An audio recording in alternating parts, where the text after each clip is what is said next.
Good evening. With the Ghana Learning Channel's News in Capsule for Wednesday, August 4, 2021, I am Kingsley Bryan. Here's a look at some of the top stories we will be covering this evening. We'll tell you that the NGSE exams attracted a pleasing turnout, students confident of success given due preparations, and acquiring birth certificate now easier as House passes 2021 Registration Amendment Bill. You will also hear that the government and UMAMI sign a Memorandum of Understanding for the construction of a multi-million-dollar processing facility. And Kwakwani to get first labor office, training center also to be built to deliver services. And in news from the region, we'll tell you, Jamaica says voluntary contributions not mandatory. As the government says, no child should be denied that right.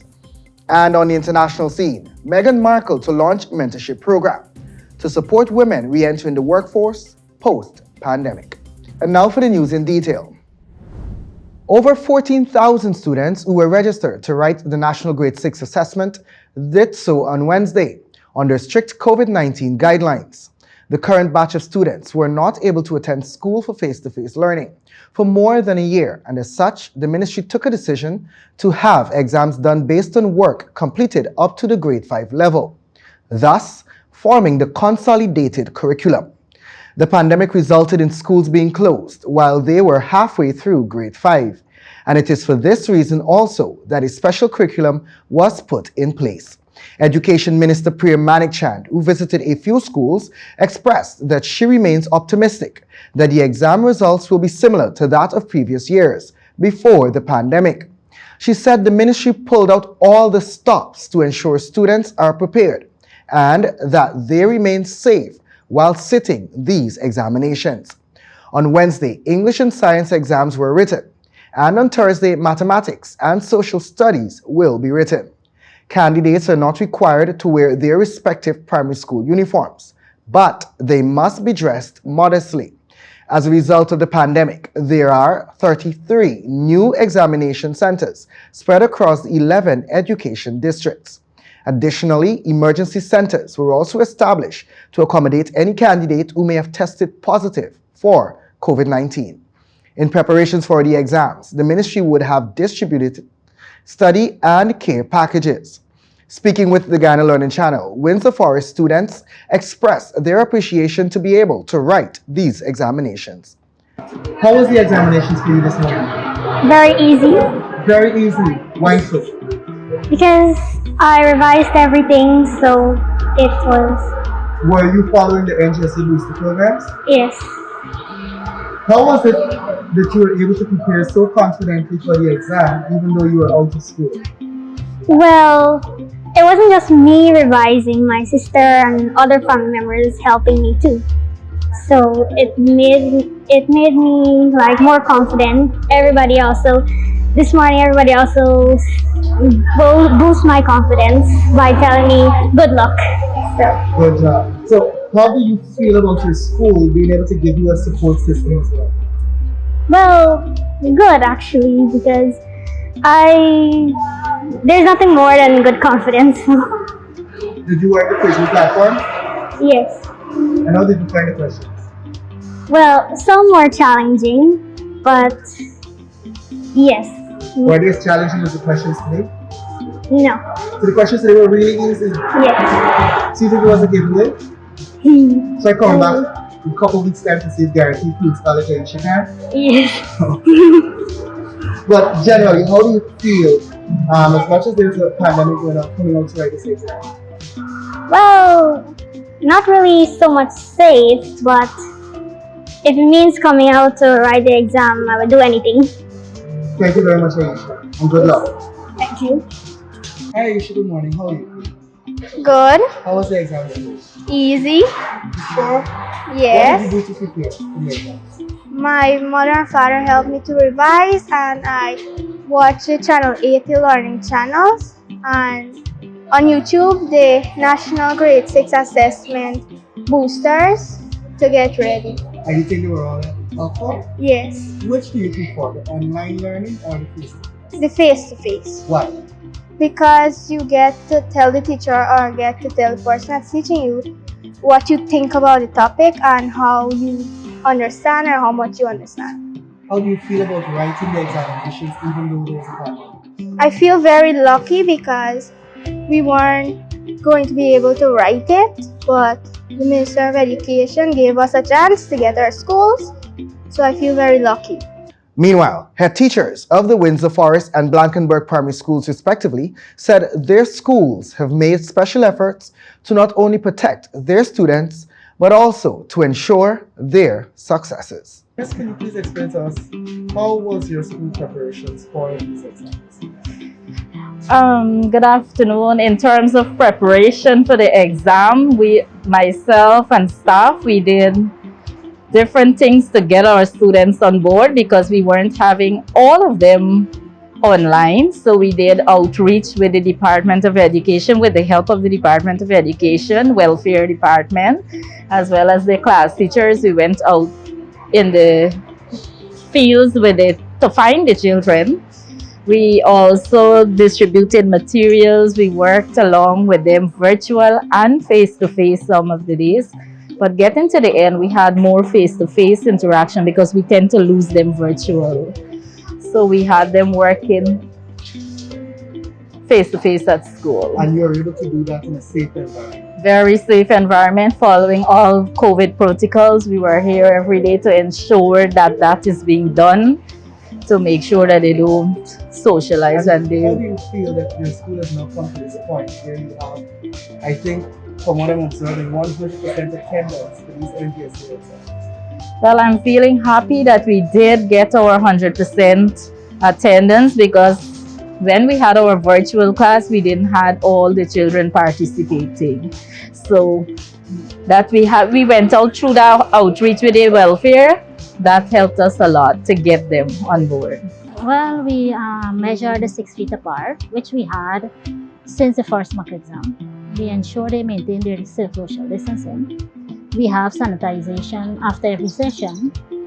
They have to wear the mask and they wash their hands on entering at the gate. So how do you feel about your students coming out after such a long time to write these exams? Do you think they prepare? I wouldn't say they are prepared. The time was still too short because we brought them out in June since the first mock exam. But 2 months is not enough. It's not enough, no, because our children, they are at a disadvantage in terms of internet access, people explaining stuff to them. The parents are not equipped enough. So in the 2 months, we try to capture the consolidated curriculum, but I don't think the practice was enough. You don't think the practice was enough? Yeah. What do you think about the resources and so forth that were provided by you? That was excellent. That was excellent. It was a lot of material, but we had to go back and do groundwork to build our children up from the foundation, because there were a lot of things that they would have forgotten. So we had to go down to a lower level, then build them up. I know that you haven't seen the papers or anything, but how do you feel about the feedback you've been getting from the students? Well, based on the feedback, they were saying it wasn't that bad. It wasn't that bad. In first exam, second exam, the paper 1, paper 2, they were both okay. Meanwhile, the process to acquire a birth certificate has now been made easier with the passage of the Registration of Births and Deaths Amendment Bill 2021 in the National Assembly. Minister of Home Affairs Robeson Ben said a birth certificate is a critical representation of one's citizenship, and there are many instances where persons have faced challenges acquiring this document.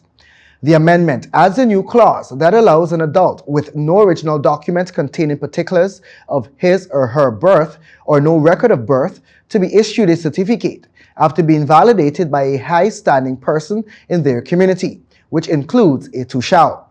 The minister said the delay in issuing birth certificates conflicts with the rights of Guyanese to have in their possession first form of identification. The law against the discriminatory practice to issue a different colored document for an adopted child as opposed to a birthed child has also been removed. The amended bill, Minister Teixeira said, fixes the problem by allowing for the parent to choose any name for the child. Additionally, the minister highlighted that there are many people in the hinterland without identification cards due to the lack of a birth certificate. Meanwhile, The government of Guyana on Tuesday signed a memorandum of understanding for the construction of a multi-million-dollar agro-processing facility in Blackbush Polder with Umami Incorporated. The construction, which is expected to commence early next year, will see approximately 60 more persons being employed. According to the Minister of Agriculture, during the signing, part of the government's agenda for agriculture is to have more value-added products coming out of Guyana. Many farmers are still practicing subsistence farming, and this is preventing them from getting the full value of their produce, the minister said, adding that as a government, we want to ensure that the necessary facilities are available, while assisting farmers to have more monies for their produce. And in other news, the Ministry of Labor is in the process of acquiring its first labor office and training center in Kwakwani, Subdistrict 2, Region 10, to deliver quality services to residents. This is in keeping with its wider program to decentralize its services to ensure a timely response to labor-related matters such as a workplace accident and to conduct frequent monitoring and inspections of operations in the area. The meeting was held at the Kwakwani Neighborhood Democratic Council. The ministry is liaising with the NDC to establish a temporary labor office at the library to house appointed staff and serve residents. Further, a total of 43 officers from the various regions are expected to start training today. Of that lot, 21 of them are OSH officers, 10 labor officers, 7 cooperative officers, and 5 CRMA officers. The program will upskill trainees in specialized areas, including mining, oil and gas, agriculture, and construction. Previously, some 9 officers underwent 3 weeks of international training, which was hosted virtually and focused on oil and gas. They're expected to supervise the newly recruited officers. And turn our attention to the world of sports. Aaliyah Abrams bowed out gracefully of the Olympic Games in Tokyo on Wednesday morning, after she finished 7th in semi-final 2 of the women's 400 meters. Running out of lane 2, Abrams clocked 51.46 seconds, just off of the 51.44 seconds, which qualified her to the semi-finals. Abrams, who was competing at her second Olympic Games, did not make it to the semi-finals in Rio 2016 and made it to her mission to progress from the heats in Tokyo. Based in the United States of America, she was the first Guyanese woman since 4-time Olympian Allian Pompey to reach the 400-meter semi-final at the Olympics. And that story was extracted and modified from the newsroom. And in news from the region, the Ministry of Education, Youth and Information in Jamaica has issued a reminder to school administrators of the non-mandatory fee policy for infant, primary and secondary educational institutions. In a bulletin issued on Tuesday, August 3, the ministry said no child should be denied the right to an education if voluntary contributions are not made. Therefore, parents should not be forced to pay fees for services that the ministry has already provided and has committed to continue to provide. It was noted by the ministry that with some parents facing challenges due to the COVID-19 pandemic, the ability of their children to access mandatory education should not come with additional burden. The non-mandatory fee policy, which is said to have been started in September 2016, was accompanied by the ministry disbursing additional financial resources to schools in support of subventions, special support, maintenance, and capital works. The ministry said it also pays for students to access the Learning Management System, LMS, and all books provided on the book loan scheme. The ministry has reiterated its commitment to continue to fund schools through the provision of grants, which it said is in keeping with the long-term goal of ensuring equity, access, inclusion, and the provision of quality education for all. It was also stated that students in the traditional sixth form program and the sixth form pathway program will continue to receive financial support. Items that attract a cost, such as identification, insurance, physical education uniforms, school ties, etc., should not be included in the registration package, but itemized for purchase separately, the ministry indicated. And that story was extracted and modified from the Caribbean News. And on the international scene, To mark her 40th birthday, Meghan, the Duchess of Sussex, has launched a mentorship program to support women getting back into the workforce after the pandemic. The scheme, named 40/40, is a global effort encouraging people around the world to commit to giving 40 minutes of their time to support women going back to work. A press release from the Archewell Foundation, founded by Meghan and her husband, Prince Harry, said on Wednesday, Meghan, the Duchess of Sussex, didn't see diverse characters in books as she grew up. She hopes the bench will change that. The Duchess asked 40 activists, athletes, artists, and world leaders to participate. Among those who've committed to giving 40 minutes of their time to mentor a woman in their community are pop star Adele, poet Amanda Gorman, and California's Surgeon General Nadine Burke Harris. Actress Melissa McCarthy joined Meghan in a video to announce the launch of the campaign.